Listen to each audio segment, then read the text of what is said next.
First, take a very small piece of clay. Condition it by kneading until it's soft and smooth. Then, flatten it slightly and use a cutter to cut the size you need. Finally, gently shape and refine it with your fingers until it reaches the desired form. If the clay feels a little dry, you can add a tiny drop of clay softener or mineral oil to make it easier to work with. Once it's ready, press it firmly into the sterling silver ring bezel. You can find these ring bezels on online craft supply stores. Then continue pressing and smoothing the clay until it fills the bezel evenly. Make sure to press the clay firmly into every corner of the ring bezel so it completely fills the edges without leaving any gaps. Continue pressing until the surface is flat and even. Then, using a sharp blade or clay cutter, carefully trim away the excess clay to create a clean, smooth, and level surface. When you put it out there. After trimming away the excess clay, you may notice a few small dents or low spots. Take tiny pieces of the same clay and gently press them into those areas until they bond with the clay underneath. Repeat this process until the entire surface is smooth, even, and uniform. The smaller the pieces of clay you use for filling, the cleaner and more seamless the final surface will be. As you continue pressing, you may notice that some of the corners need a little more clay. Add tiny pieces into those corners and press them firmly into place. You can use any tool you have to press and blend the clay, or simply use your fingers. The goal is to completely fill any gaps and create a perfectly smooth, even surface before moving on to the next step.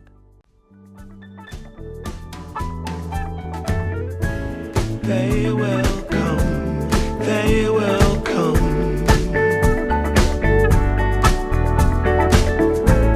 Like the sun, like the sun.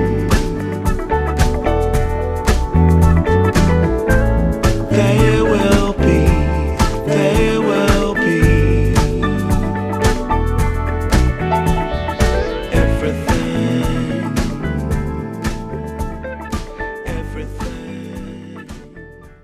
After filling the bezel fully, it doesn't look even because with just a cutter you can't cut evenly.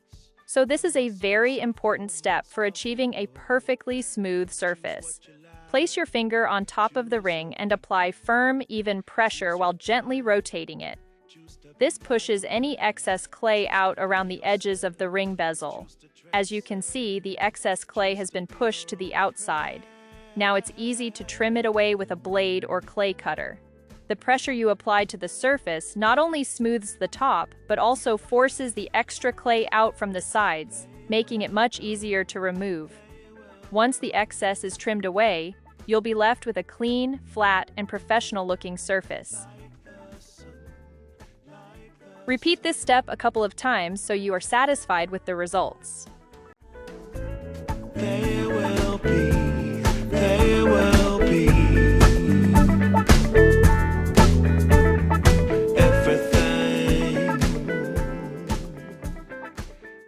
For this ring, I only want to cover a small section of the clay with lavender metal leaf.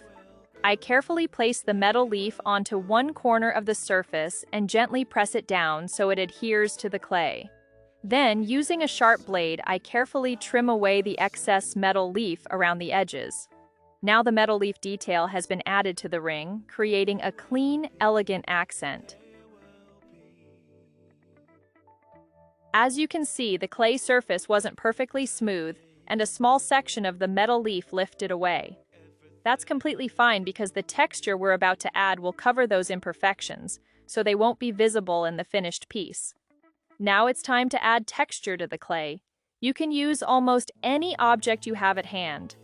I'm using a nail file and gently pressing it into the clay to transfer its fine pattern onto the surface.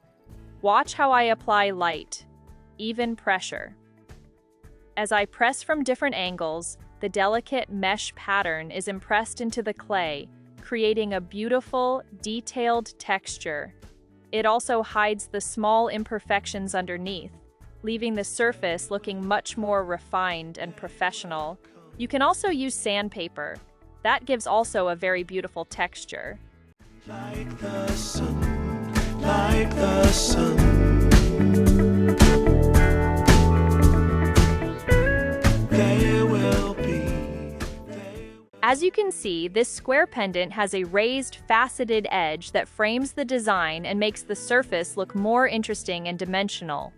Now I'm going to make another pendant, but this bezel is different because it's open on both sides, so the process is slightly different. First, condition the clay and press it firmly into the bezel.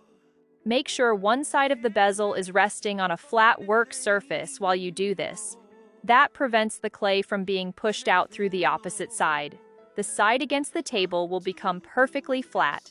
Once the bezel is filled, turn it over and carefully trim away the excess clay from the other side until the surface is clean and even.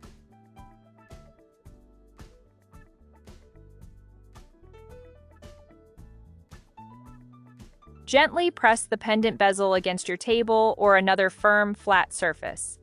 As you apply pressure, you'll see the excess clay being pushed out around the edges. Be careful though, because this bezel is open on both sides, some clay may also be pushed out from the opposite side. Once you've finished pressing, use a sharp blade to carefully trim away the excess clay and level the surface. After trimming, leave the pendant resting on the flat surface for 1 to 2 hours so it keeps its perfectly flat shape while the clay settles. This type of bezel is a little more challenging to work with because it's open on both sides. However, if your clay is conditioned properly, not too soft and not too firm, it becomes much easier to handle. You'll be able to remove the excess clay cleanly and end up with a smooth, even pendant ready for the next step. Can't really be enticed, although it's very nice. In my space I feel most comfortable. Choose what you like, choose your people, choose your time, choose to be vibrant, choose to feel yourself, choose to transcend, choose to be your own friend.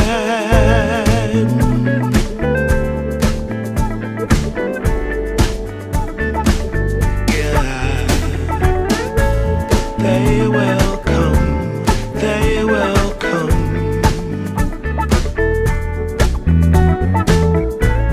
Like the sun, like the sun.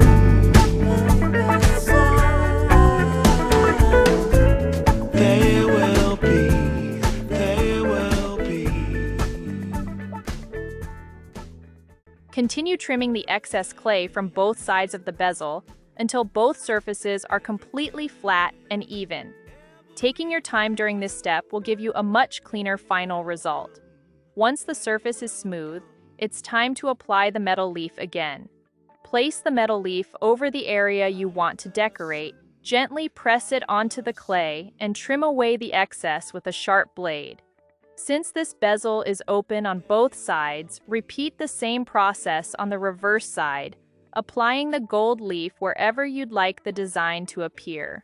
Don't worry about making everything absolutely perfect. Once you add the texture or apply a layer of resin, most of the small imperfections in the clay will be hidden, leaving the finished piece looking clean, polished, and professional.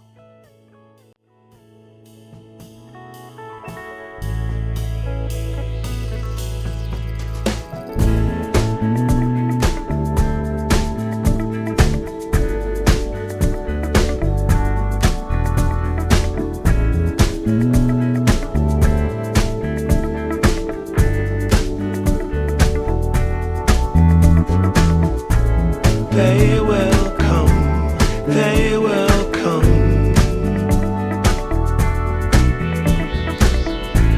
Like the sun, like the sun.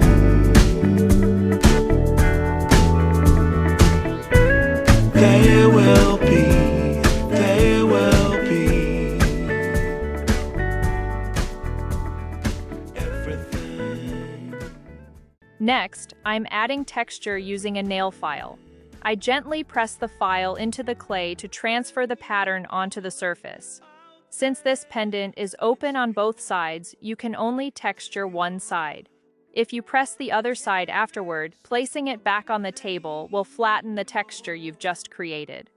The result is a beautiful contrast. One side has a smooth, shiny finish, while the other features the textured pattern made by the nail file. You can wear the pendant with either side facing out, depending on the look you prefer. Both finishes are beautiful. Now it's time to apply the resin. There are already many excellent tutorials on how to work with UV resin, so I won't go into detail here. I just want to show you how I apply the resin to this piece. Carefully spread a thin, even layer of UV resin over the textured surface. Before curing, make sure to remove any air bubbles by gently tapping the piece or using your preferred bubble removal method. Because this design has a textured surface, small bubbles are usually much less noticeable. Once you're happy with the finish, cure the resin under a UV lamp for a few minutes, or according to the manufacturer's instructions, until it is completely hard. This step totally depends on you. You can do it in different modes. You can just add it to the part with the metal leaf, because also the purple clay is metallic by itself. But don't forget you have to cover the metal leaf with a varnish no matter what, because the leaf would scratch off the clay while wearing it. As you can see, the ring has become incredibly glossy and elegant. The resin not only protects the surface, but also enhances the depth of the texture and gives the piece a beautiful, luxurious shine. You can use this same technique for much more than rings. Simply use larger bezels or clay shapes to create pendants, earrings, charms, and many other jewelry designs. The UV resin is what really brings the finished piece to life, adding both durability and a stunning glass-like finish.